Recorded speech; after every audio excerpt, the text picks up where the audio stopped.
Bonjour à tous, je m'appelle Nathalie Herbaché, je suis médecin généraliste et homéopathe uniciste. Dans cette vidéo, je vais tenter de vous éclairer sur quelle dilution choisir lorsque je prends moi-même un médicament homéopathique.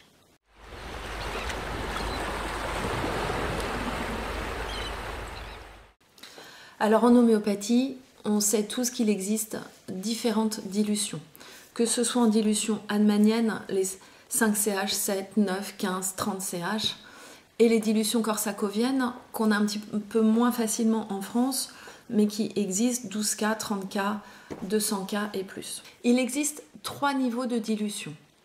On va parler de basse dilution pour les 4, 5 et 6 CH et 6 et 12 K pour les dilutions corsacoviennes. On parle de moyenne dilution à partir de 7 et 9 CH et 30 et 200 K.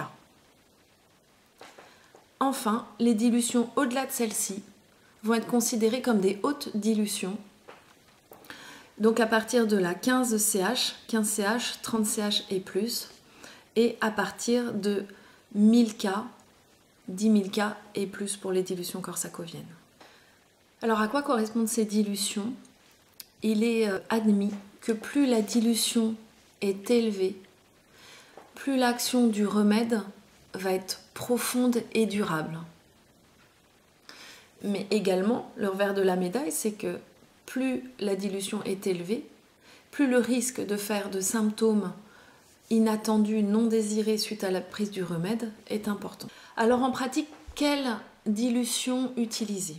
Retenez que si vous avez le choix de la dilution pour un problème aigu, quelque chose de récent que vous voulez voir disparaître rapidement, utilisez la dilution la plus basse que vous ayez à disposition finalement.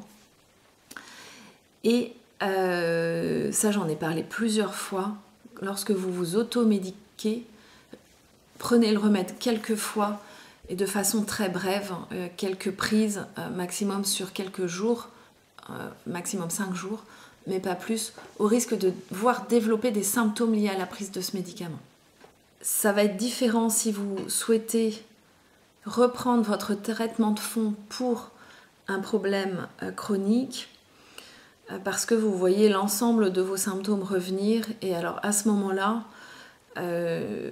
parlez-en à votre prescripteur, je crois que c'est le meilleur moyen, parce que c'est difficile comme ça de vous donner des consignes par vidéo sans adapter la réponse à votre cas particulier.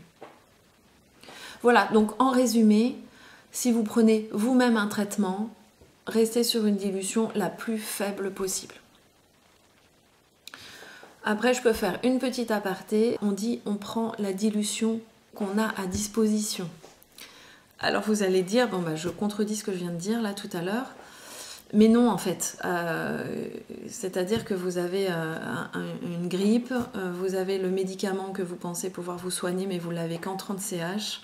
Bon, bah vous mettez un granule dans une bouteille d'eau, vous en consommez toute la journée, et si le médicament est juste, il agira.